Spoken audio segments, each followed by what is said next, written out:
स्वागत है आपका फाइनेंशियल लिटरेसी चैनल पर। वेस्ट एशिया की स्थिति इन दिनों बेहद संवेदनशील और खतरनाक मोड़ पर पहुंच चुकी है। हाल ही में आई सैटेलाइट इमेजेज ने पूरी दुनिया को चौंका दिया है। ईरान की सबसे सुरक्षित मानी जाने वाली फोर्डो न्यूक्लियर फैसिलिटी पर हुआ हमला इतना गंभीर था कि वहां बुनियादी संरचना को भारी नुकसान पहुंचा है। यह वही स्थान है जो पहाड़ों के अंदर स्थित है और ईरान के परमाणु कार्यक्रम का अहम हिस्सा माना जाता है। इस हमले के बाद अमेरिकी पूर्व राष्ट्रपति डोनाल्ड ट्रंप ने एक बेहद अहम बयान दिया है। उन्होंने साफ शब्दों में कहा है कि ईरान में सत्ता परिवर्तन यानी रेजीम चेंज की संभावना को अमेरिका खारिज नहीं कर रहा। ये बयान ऐसे समय में आया है जब ईरान ने अमेरिका के पश्चिम एशिया में मौजूद सैन्य अड्डों को मिसाइल हमलों की सीधी धमकी दी है। स्थिति इतनी गंभीर हो चुकी है कि वैश्विक विश्लेषकों के बीच ये सवाल तेजी से उठ रहा है, क्या दुनिया एक और बड़े युद्ध, शायद तीसरे विश्व युद्ध की ओर बढ़ रही है?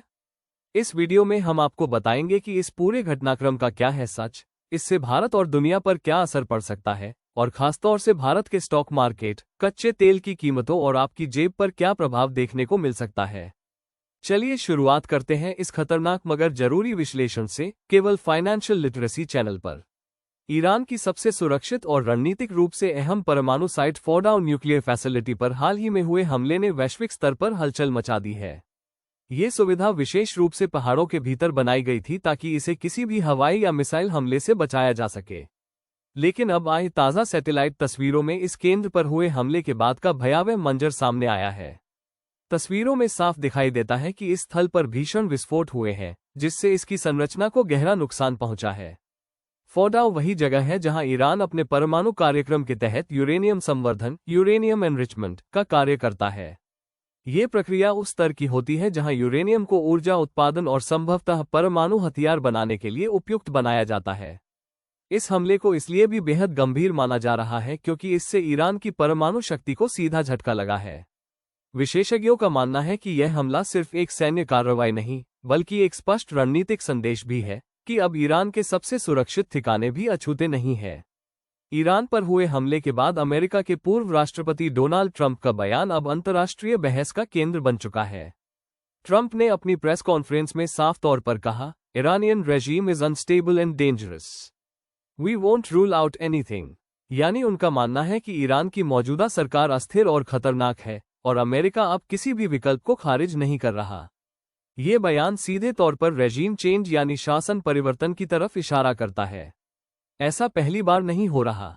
अमेरिका की विदेश नीति में रेजीम चेंज का इतिहास रहा है। इराक में सद्दाम हुसैन की सत्ता का अंत हो या लीबिया में मुअम्मर गद्दाफी की सरकार को हटाने की कार्रवाई, अमेरिका पहले भी सत्ता परिवर्तन को अंजाम दे चुका है।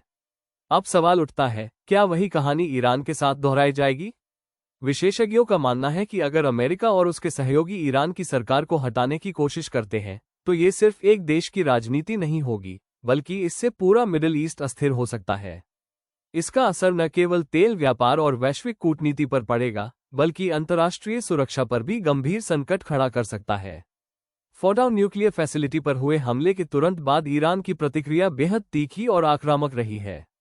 ईरान ने सीधे तौर पर अमेरिका को चेतावनी दी है कि यदि आवश्यक हुआ तो वो अमेरिका के सभी सैन्य ठिकानों पर मिसाइल हमले कर सकता है।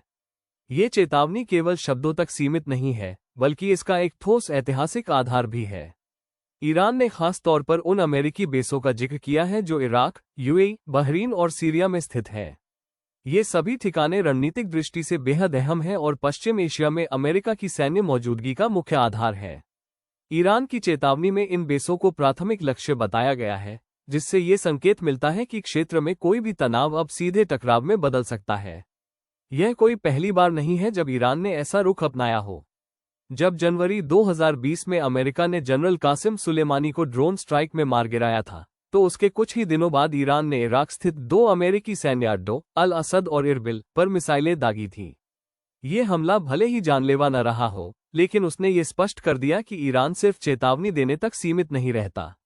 आज की स्थिति में ये खतरा कहीं अधिक बड़ा है, क्योंकि इस बार हमले की प्रकृति परमाणु कार्यक्रम से जुड़ी है और इसमें अमेरिका की तरफ से रेजीम चेंज जैसे शब्दों का प्रयोग हो रहा है। यानी अगर हालात बिगड़ते हैं तो ये सीधी जंग में बदल सकता है, जिसका असर सिर्फ अमेरिका और ईरान पर नहीं, बल्कि पूरी दुनिया की शांति और अर्थव्यवस्था पर पड़ेगा। होर्मुज की खाड़ी, दुनिया के सबसे संवेदनशील समुद्री व्यापार मार्गों में से एक, अब धीरे धीरे एक नए युद्ध क्षेत्र में तब्दील होती नजर आ रही है। यह वही जलमार्ग है जिससे होकर दुनिया का लगभग 30% कच्चा तेल गुजरता है। इसका महत्व केवल भूगोलिक नहीं, बल्कि रणनीतिक और आर्थिक रूप से भी बेहद बड़ा है। हालिया घटनाओं में ये देखा गया है कि ईरान ने चीन को कच्चा तेल सप्लाई करने के बहाने इस रूट पर अपने टैंकरों की आवाजाही बढ़ा दी है। इन जहाजों में से कई बिना ट्रैकिंग सिस्टम के चल रहे हैं, जो अंतर्राष्ट्रीय समुद्री कानूनों का उल्लंघन है।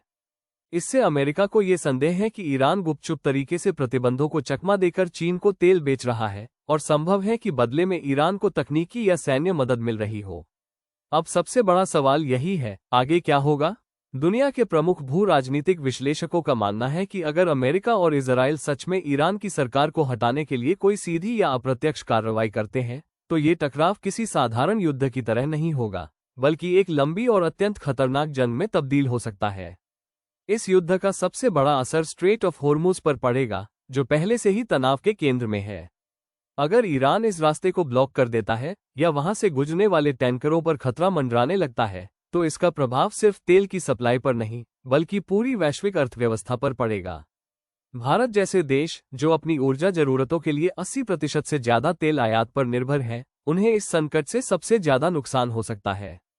इससे न केवल तेल की कीमतें बढ़ेंगी, बल्कि देश की मुद्रास्फीति, व्यापार घाटा और रुपया, तीनों पर सीधा दबाव आएगा। यही वजह है कि विशेषज्ञों की राय है कि भारत को अब सिर्फ स्थिति को देखकर प्रतिक्रिया नहीं देनी चाहिए, बल्कि रणनीतिक तैयारी पहले से शुरू करनी चाहिए। जैसे कि एलएनजी, लिक्विफाइड नेचुरल गैस, को बढ़ावा देना, इलेक्ट्रिक कुकिंग सिस्टम्स का तेजी से प्रसार और ऊर्जा आयात के लिए ऑल्टरनेट मैरिटाइम रूट्स की खोज और उपयोग। इसके साथ साथ भारत को मिडिल ईस्ट में अपने राजनयिक संपर्कों को मजबूत बनाते हुए स्ट्रैटेजिक पेट्रोलियम रिजर्व्स यानी रणनीतिक तेल भंडार को भी तैयार रखना चाहिए। क्योंकि अगर हालात और बिगड़े तो ये सिर्फ युद्ध नहीं, बल्कि एक एनर्जी और इकोनॉमिक शॉकवेव बन सकती है, जो हर आम आदमी की जेब तक पहुंचेगी।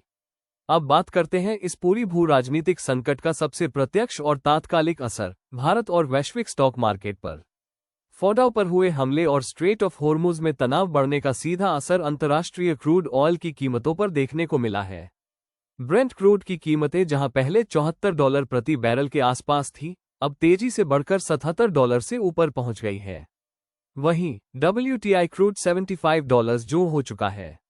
यानी कुल मिलाकर कच्चे तेल की कीमतों में 15 से 17% तक उछाल आया है। इस उछाल का असर भारतीय बाजार में साफ देखा जा रहा है। तेल पर निर्भर सेक्टर्स जैसे कि एयरलाइंस, पेंट इंडस्ट्री और FMCG कंपनियां, जिनका मुनाफा ट्रांसपोर्ट और इनपुट कॉस्ट से जुड़ा होता है, उनमें कमजोरी देखने को मिल रही है। इन कंपनियों की लागत बढ़ने की आशंका से निवेशकों का विश्वास थोड़ा हिला है। मार्केट सेंटिमेंट की बात करें तो फिलहाल डोमेस्टिक लिक्विडिटी यानी भारतीय निवेशकों की भागीदारी मजबूत बनी हुई है, लेकिन FIIs फॉरेन इंस्टीट्यूशनल इन्वेस्टर्स काफी सतर्क हो गए हैं। वैश्विक अनिश्चितता और तेल की कीमतों में उतार चढ़ाव के कारण विदेशी निवेशक बाजार से धीरे धीरे पैसे निकाल सकते हैं। यही वजह है कि बाजार विशेषज्ञों को आशंका है कि सोमवार को भारतीय शेयर बाजार में लगभग 0.7% की गिरावट के साथ गैप डाउन ओपनिंग हो सकती है। इंडेसीज और टेक्निकल एनालिसिस की ओर नजर डालें तो बीते सप्ताह सेंसेक्स और निफ्टी ने करीब 1.6% की मजबूती के साथ क्लोजिंग दी थी। लेकिन अब दोनों इंडेक्स एक महत्वपूर्ण रेजिस्टेंस लेवल 25,200 के पास है। ये स्तर टूटता है तो अगला टारगेट 25,700 से 25,900 तक हो सकता है। वहीं नीचे की तरफ सपोर्ट जोन 24,500 से 24,900 के बीच माना जा रहा है, जहां खरीदारी का दबाव दिखाई दे सकता है। अब सेक्टर वाइज इंपैक्ट पर बात करें। ऑयल मार्केटिंग कंपनीज OMCs कच्चे तेल की बढ़ती कीमतों के कारण इन कंपनियों पर महंगाई और मुनाफा मार्जिन का सीधा दबाव पड़ेगा। अगर सरकार पेट्रोल डीजल की कीमतों को स्थिर रखती है तो OMCs को घाटा सहना पड़ सकता है। फाइनेंशियल सेक्टर, हालांकि भू राजनीतिक तनाव चल रहा है, लेकिन भारत के बैंकों और NBFC सेक्टर को RBI की स्थिर और विकासोन्मुख नीतियों का लाभ मिल रहा है, जिससे इस क्षेत्र में स्थिरता बनी हुई है। डिफेंस और मिड कैप स्टॉक्स, इस तरह की वैश्विक अनिश्चितता में आमतौर पर ये सेक्टर दबाव में रहते हैं। लेकिन इस बार कुछ मिड कैप स्टॉक्स में बाय ऑन डीप जैसी रणनीति अपनाई जा रही है, जिससे चुनिंदा स्टॉक्स में मजबूती दिखाई दे रही है। कुल मिलाकर आने वाले सप्ताह में स्टॉक मार्केट में वॉलेटिलिटी यानी उतार चढ़ाव काफी तेज रहेगा। निवेशकों को सलाह दी जाती है कि वो जल्दबाजी में फैसले न लें और टेक्निकल स्तरों का ध्यान रखकर सोच समझकर ही ट्रेडिंग या निवेश करें। आज के समय में भू राजनीतिक तनाव सिर्फ सीमाओं पर युद्ध तक सीमित नहीं रह गया है, बल्कि इसका सीधा और गहरा असर आपकी जेब, आपके निवेश और पूरी अर्थव्यवस्था पर पड़ता है।